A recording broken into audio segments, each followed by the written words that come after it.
Tunashukuru Mungu kwa sababu ya siku ya leo ambapo ametuleta kwa mara nyingine tena, na tunaendelea kujua habari za wanadamu jinsi ambavyo watakavyokuwa siku za mwisho. Na Yesu katika Mathayo 24 alizingatia zaidi ya matukio, what will happen. Naye Roho wa Mungu, maana yeye ndiye anayehudumu ndani ya watu, akitumia Paulo kumwandikia Timotheo, akamwandikia tabia za watu vile zitakavyokuwa. Jesus spoke about the events that will take place, and the Holy Spirit is speaking about how people shall be, vile watu ambavyo watakavyokuwa siku za mwisho. Maana ni vizuri kabisa tuelewe mambo haya ili tufanye kama vile ambavyo maandiko inatuambia, and from such people turn away. And from such people turn away. Kwa hivyo ninaendeleza sasa sehemu ya 3, part 3 of the end time signs, ndio tuweze kuelewa ulimwengu wetu wa leo uko namna gani. Na nitarudia maandiko ambayo tulisoma last Sunday, maana hatukumalizia kuelewa hizo dalili hizo za tabia za watu jinsi ambavyo itakavyokuwa. So I'm going back to 2 Timothy chapter number 3 verse 1 to 5. 2 Timothy chapter number 3 verse 1 to 5. Biblia inasema hivi: But mark this, there will be terrible times in the last days. People will be lovers of themselves, lovers of money, boastful, proud, abusive, or disobedient to their parents, ungrateful, unholy, without love, unforgiving, slanderous, without self-control, brutal, not lovers of the good, treacherous, rash, conceited, lovers of pleasure rather than lovers of God, having a form of godliness but denying its power.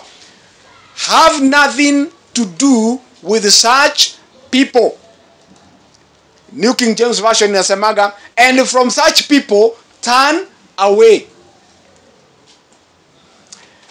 Paulo nikasema ya kwamba alimwandikia Timotheo akidhania kwamba anamwandikia waraka wa siku zao ambazo ni za mwisho, lakini hakujua ni Roho Mtakatifu alikuwa anamtumia kuandikia kanisa kuhusu siku za mwisho, jinsi mambo yatakavyokuwa, na hizo siku ndizo sasa tunazoishi.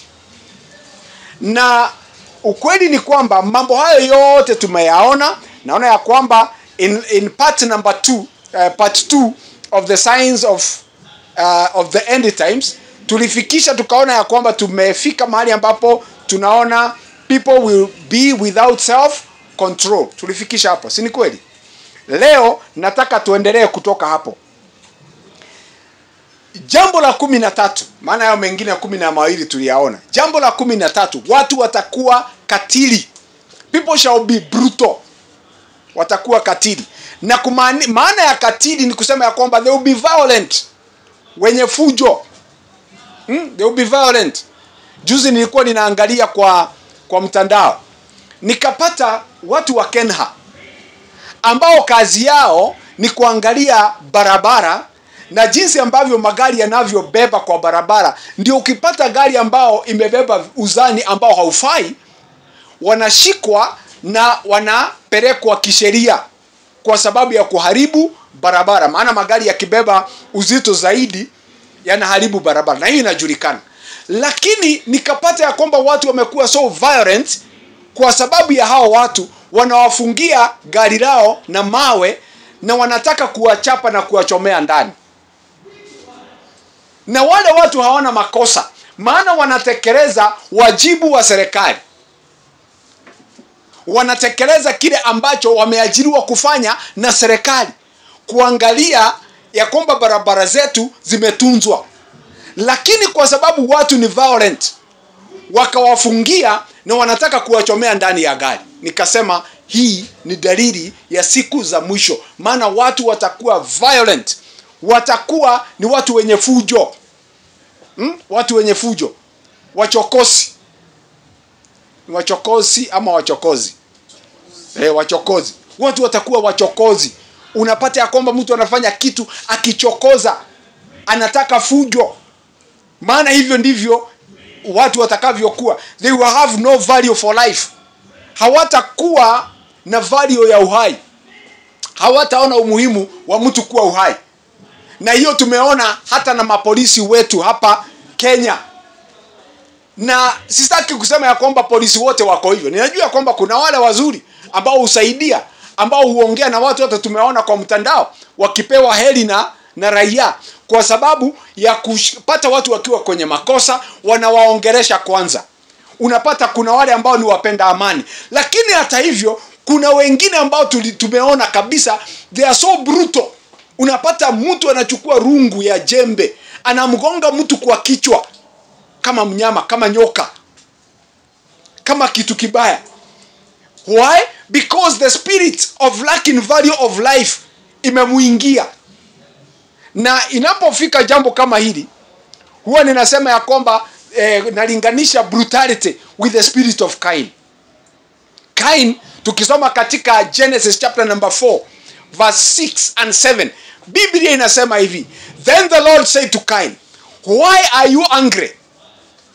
Kwa sababu mtu ambaye ni katili anakazirishwa, kitu cha kwanza anakuwa na hasira na nduguye, anakuwa na hasira na mwanadamu mwenzake. Why are you angry?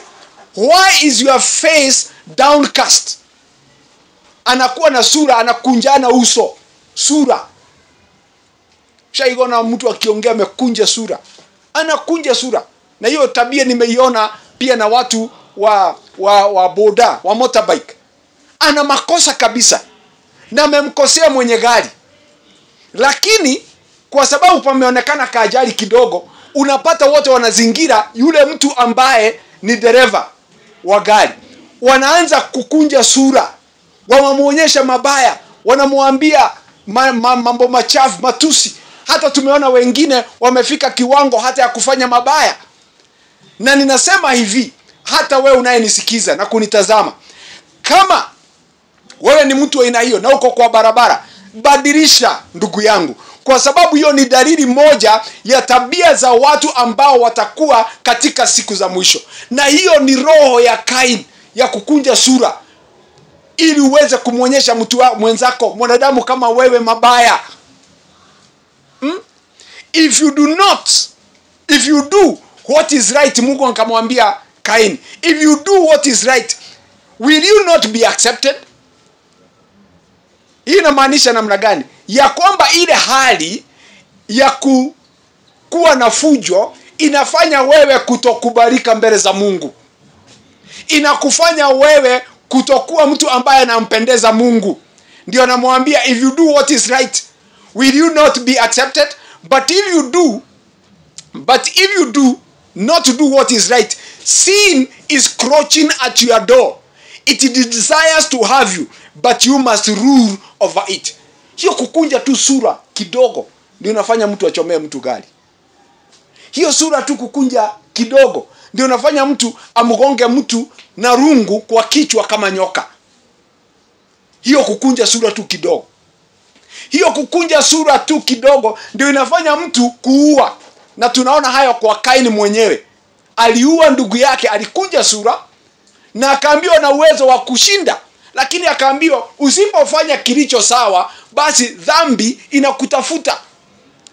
Na hata wale ambao wanaokunja sura kwa sababu ya makosa ya mtu, unakunja sura, ujue ya kwamba ni dhambi inakutafuta ili ufanye mambo mabaya, aidha uumize mtu.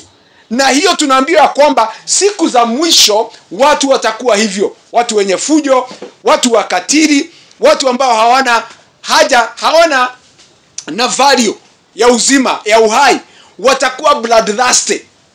Wanataka kuona damu ikimwagika. Nataka kuona damu ikimwagika. Kuna watu saa hii ninapoongea hivyo wanapenda kuona Kenya yetu ikimwaga damu, na ninakemea hiyo roho katika jina la Yesu Kristo. Kenya haitamwaga damu. Hakutakuwa na umwagikaji wa damu katika nchi hii yetu ya Kenya.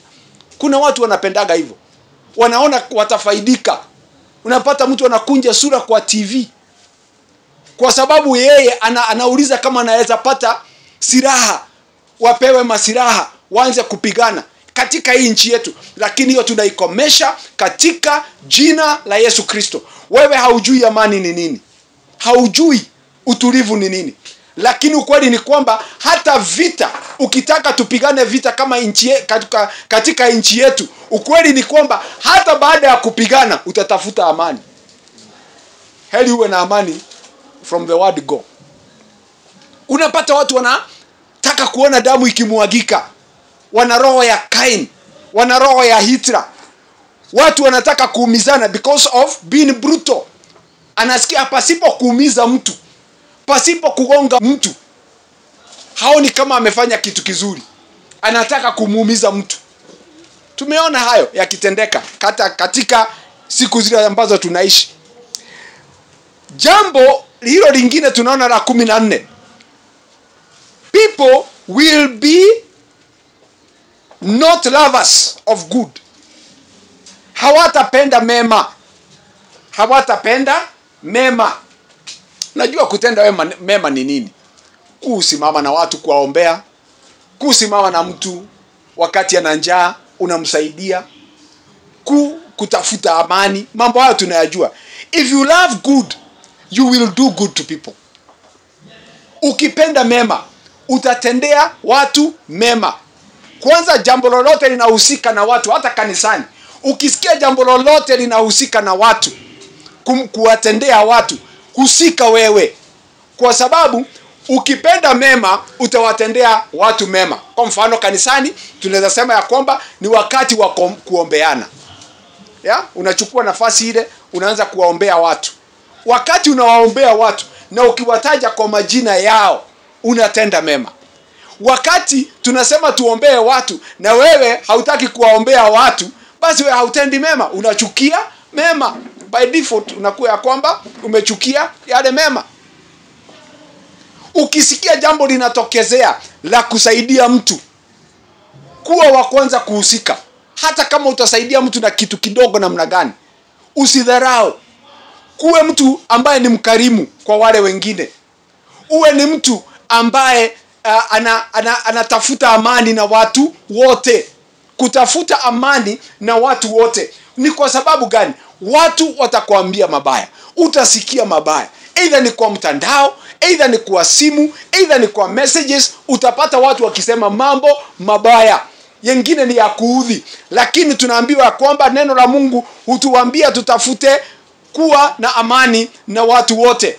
Yesu alipokuwa akifundisha katika Mathayo mlango wa 5 na mstari wa Mathayo mlango wa 5 na mstari wa 9, akasema maneno haya ya kwamba heri ni wale ambao wanaopatanisha, wanaotafuta amani, maana hao wataitwa wana wa Mungu.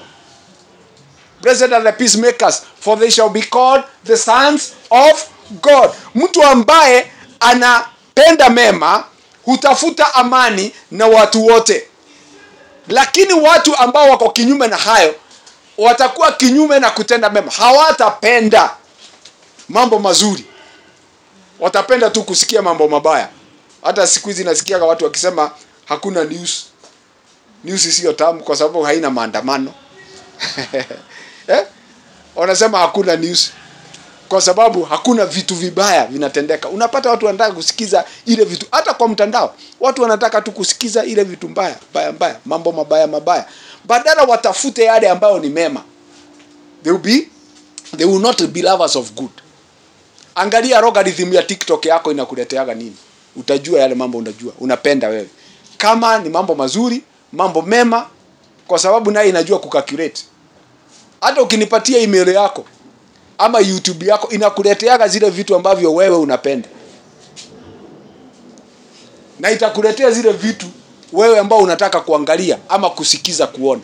Hebu angalia hizo vitu unasikiza kama ni yale mambo yanadhihirisha kupenda mema. Ikiwa wewe unapenda kutafuta yaliyo mema, kusikiliza yaliyo mema, kwa hakika hata internet inakujua. Itaanza kukuletea hizo vitu ambazo unataka kusikiliza. Mahubiri ya Billy Graham, mahubiri ya kina Peter Kenothia, Mambo kama hayo itakuletea hizo vitu ambazo unataka kusikiliza, vitu ambavyo vinakusaidia katika kimaisha, mambo yale ambayo ni mazuri. Okay, jambo la 15 tunaambia kwamba people shall be treacherous. Maana yake ni kwamba watakuwa ni watu ambao hawatii mamlaka, disloyal, hawatii mamlaka. Hiyo tunaona, hiyo hakuna kitu ambacho inafichika.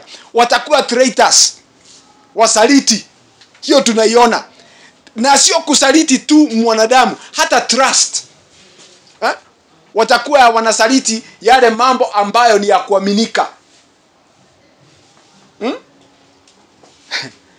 Wanasaliti yale mambo ambayo ni ya kuaminika.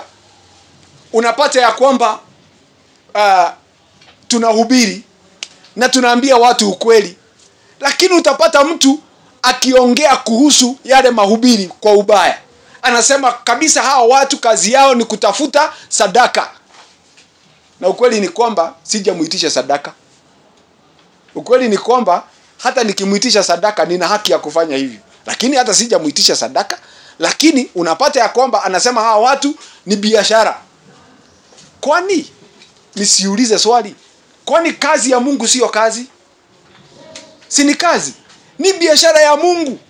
Na wacha Mungu afanye kazi yake. Sisi ni wafanyikazi wa Mungu, na ametutuma tufanye shughuli zake, biashara yake. Na biashara yake ni kuambia watu waokolewe, watoke katika mabaya, waingie katika mazuri ya Mungu, watoke katika ufalme wa giza, waingie katika ufalme wa nuru.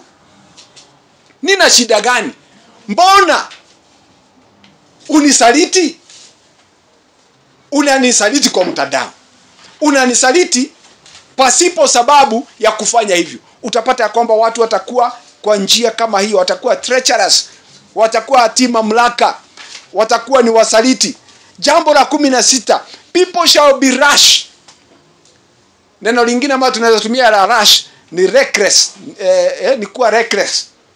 Wanafanya maamuzi ama mambo ama wanaongea pasipo kuangalia consequences. Mtu anatamuka tu kitu pasipo kuangalia consequences. Juzi na hii jambo lilitendeka, na pole sana kwa wale ambao walipata hiyo jambo. Hata hiyo jamii tunasema pole sana, kama kanisa la New Song tunasema pole. Mzee mmoja wa kanisa alienda alipokuwa akitangaza matangazo, nafikiria alipata shida ya moyo na akaweza kuanguka, na alipoanguka alienda kabisa. Alafu sasa mtu anaenda anachukua hiyo jambo, anatengeneza wimbo ati watakuwa wakianguka kwenye madhabahu. Huyo ni mtu reckless kwa maneno yake, kwa kile anachofanya. Na ninaomba hivi, kama wewe ndio umefanya hilo jambo, kitakulamba. Fanya yanayostahili, fanya ambayo atakayompendeza Mungu. Usihusike kuwa mfano wa dalili za siku za mwisho. Imagine ukitumiwa kama mfano wa siku za mwisho kwa sababu ya matendo yako. Tubu, na ukiwezekana enda kwa hiyo jamii waambie pole kwa sababu ya matendo yako, kwa sababu ni vibaya kutumia lile jambo kama mfano. Ni vibaya, haimpendezi Mungu. Umekuwa reckless, watu watakuwa reckless. They will be speaking, acting or doing without careful consideration of the consequences. Hata wakati unasikia una hasira na jambo ama na mtu, ama kwa sababu ya jambo limesemwa, usiamue kufanya jambo kwa haraka. Bwana Yesu apewe sifa. Sipendi kutumia mithali katika kuhubiri, lakini hapa nitatumia mithali ambao unasema hasira ni hasara. Ni ile hasira ambayo unachukua jambo kwa haraka. Unaweza kasirika na uwe na hasira, lakini angalia kitendo yako, misemo yako, kama itakuwa ni reckless. Maana ikiwa ni reckless, utakuwa wewe naye umeshikwa na hiyo roho ya wale watu ambao wanatumiwa kama mifano ya matendo yao siku za mwisho. Katika hiyo rush, hapo ndio tunaona kikundi cha matendo mengine tunaita kuwa stubborn na kuwa lazy. Unajua ukiwa stubborn, mtu ambaye ni stubborn anakuwaga stubborn, na stubbornness ikikuwa ndani ya mtu anakuwa ni mtu stiff necked, yani hawezi akageuka. Nafikia hiyo ndio maana yake nzuri, hawezi akageuka vile ambavyo ameamua. Hata ukimwambia hiyo njia sio nzuri, anakuambia hapana, wachana na mimi, hiyo njia sio nzuri. Unamuonya, unamwambia kuna hatari, unamwambia. Hata wengine tunatumiaga mifano, unamwambia nishawahi fanya hivyo na haya ndio alikuwa matokeo, wacha kufanya hivyo. Lakini anasema hapana, wacha kupitia hiyo njia, kuna hatari hapo mbele. Anasema hapana, wacha nifike hapo kwa hiyo hatari, wacha nifike hapo kwa hiyo hatari. Unamwambia hiyo iko na shida, anakuambia hapana, wacha, wewe haukufaulu. Unafikiria ni kwa nini? Ni kwa nini mwizi anaendaga kuiba akijua ya kwamba waizi wakishikwa na raia wanapigwa na mawe, wanauawa? Anajua kabisa mwizi anauawaga pia na risasi, anajua kabisa mwizi huchomwa, lakini yeye anaenda kuiba. Unafikiria ni kwa sababu gani? Ni kwa sababu yeye ako reckless, anachukua hatua, anafanya kitendo bila kujali consequences, maana lile jambo ambalo lililotendeka kwake alimfundishi. Anafikiria yeye ni bora kuliko huyo, anafikiria yeye ni bora kuliko huyo mwizi aliyechomwa. Na ukimuuliza, isipokuwa hawezi akakujibu, kwa sababu mwizi atakaye kujulikana anaenda kuiba atakwambia huyo mwizi hajui kuiba. Yeye atakwambia ndiye anajua kuiba. Kwa nini magavana hata katika nchi yetu wanazidi kuwa corrupt na wanaona wengine wana kesi za corruption na zile zinawapeleka? Yeye anaona huyo sio smart kama yeye, anakuwa reckless kwa kufanya matendo yake ya corruption, kwa sababu anaona ya kwamba yeye ana ujuzi zaidi, lakini njia ni hiyo hiyo tu. Hasomi, amekuwa reckless katika matendo yake, katika uamuzi wake, katika mambo yake yote. Anafikiria ya kwamba yeye ako sawa, anakuwa stubborn katika mipango ama katika administration ya serikali. Katika hiyo ya rush tuna laziness, kwa sababu laziness ni kitu kimoja ambacho ule uzembe unazuia mtu ama unafanya mtu kufanya hicho anachofanya pasipo kujali consequences. Unajua laziness ina consequences mbaya. Uzembe katika mambo ya Mungu. Ukiwa mzembe katika mambo ya Mungu kuna consequences, yani kuna matokeo. Ukiwa mzembe katika maisha yako ya ubinafsi kuna matokeo. Imagine mtu kuwa mzembe hata kupeleka maji kwa bafu aoge, anakuwa mzembe tu. Hivi ni kumaanisha atakuwa mchafu the whole day, kwa sababu alikuwa mzembe tu. Anaangalia maji kwa karai, anaangalia sabuni mahali iko, anaangalia saa, anaona wacha niende nitaoga jioni. Anatoka ndani ya nyumba akiwa mchafu, atasinda akiwa mchafu, akuje aoge akienda kulala. Na kule alishinda kushinda na watu, alishinda akiwa mchafu, lakini kitandani hata pengine hata kwa kifika kwa kitanda ataona tu asema wacha nioge kesho asubuhi. Unapata mtu amechapa wiki nzima hajaoga. Uzembe. In fact hata wale watu haogagi wanasema hata kwamba wanakuwa hata akifanya kazi anafanya akiwa mzembe. Mwili umechoka, anakuwa mtu amechoka. Okay, uzembe una matokeo yake, either kama ni kwa maisha yako binafsi, hata ya kazi. Ukiwa mzembe kazini unapoteza masaa ya baraka. Najua Mungu anasema nitabariki kazi ya mikono yako. Ukiwa mzembe atabariki nini? Hakuna. Uzembe tunaona iko katika hiyo kikundi ya namba 16 ya watu kuwa reckless, yani mtu hajali mambo yale anafanya ama yale asiyofanya hajali. Jambo la 17, people shall be conceited. That is kiburi ambacho kimezidi. Kuna kiburi cha kawaida unaweza kuwa na kiburi chako, lakini kiburi ambacho kimezidi, excessive pride mpaka inaonekana. mpaka inaonekana, aidha kwa kutembea, kwa jinsi ambavyo unavyoongea, unaonekana kwa kiburi kinaonekana kabisa. Kuna watu hata akitembea unaona kabisa huyu mtu hata pasipo kuongea ana kiburi kinaonekana. Vile anavyotembea, vile anavyoishi na watu, unaona kiburi ambacho kimezidi, excessive pride. Jambo la 18 hili nalo limeshika watu wengi, hata Wakristo. People shall be lovers of pleasures rather than lovers of God. Watapenda raha, anasa za ulimwengu, raha za ulimwengu, kuliko kupenda Mungu. Naisikia mtu itengeneza tu bash tu, hata kanisani ukitengenesha bash, hiyo kesha itajaa watu namna hii. Atuseme hii ni kesha na ni ya bash, ni kibash. Sio kesha ya maombi, ni bash. Watu kuja tu na uweke hapa useme kudansia Mungu. Kudansia nani? Yesu. Ati siku alafu natafuta celebu moja. Celebu moja tu, hata kama wale ambao wanaimba nyimbo za injili na hajaokoka. Maana wako kabisa wanaimba nyimbo za injili na ukimuuliza hata verse moja ya Biblia hajui.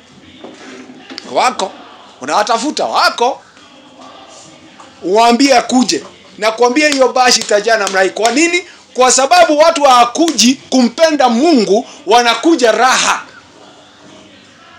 Alafu waambie kutakuwa na snacks huko. Kutakuwa na, yani uambie hizo vitu.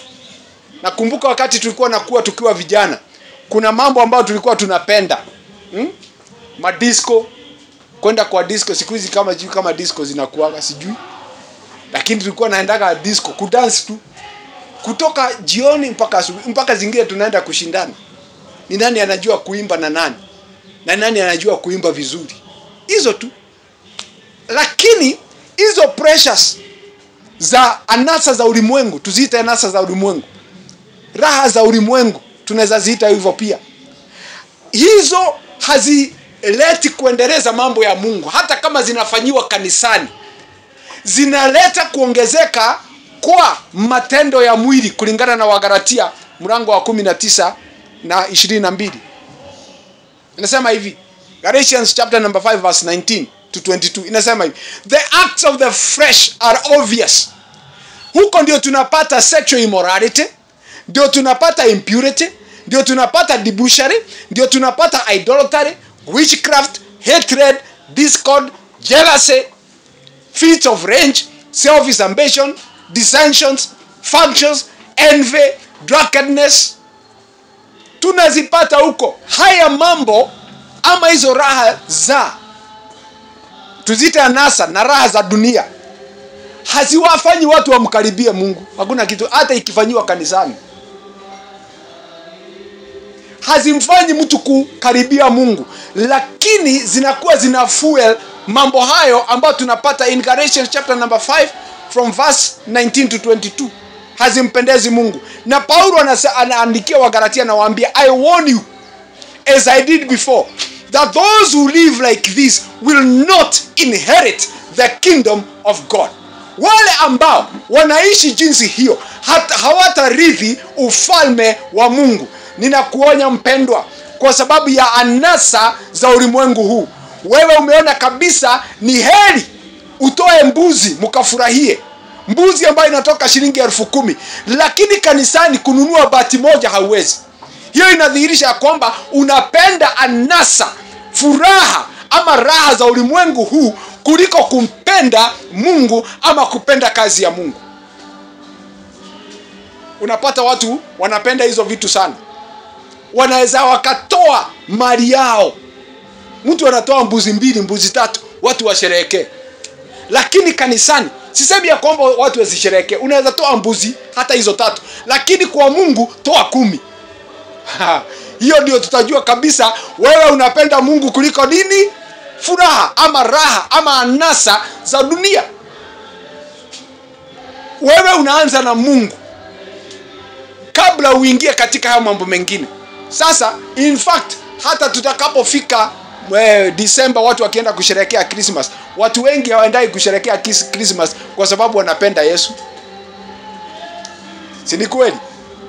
Sio kwa sababu wanapenda Yesu. Wanaenda kusherehekea Christmas kwa sababu ya anasa za ulimwengu. Na ndio sababu utapata ya kwamba kama kuna maovu hufanyika, yanafanyika wakati wa Christmas. Sikufichi. Maovu mengi, vifo mingi, ajali za barabarani, watu kuuana, watu kuchukiana, watu kuwa washarati, uchafu, watu kuwa warevi zaidi, ni wakati ambapo tunafikiria wanaenda kusherehekea ati Christmas.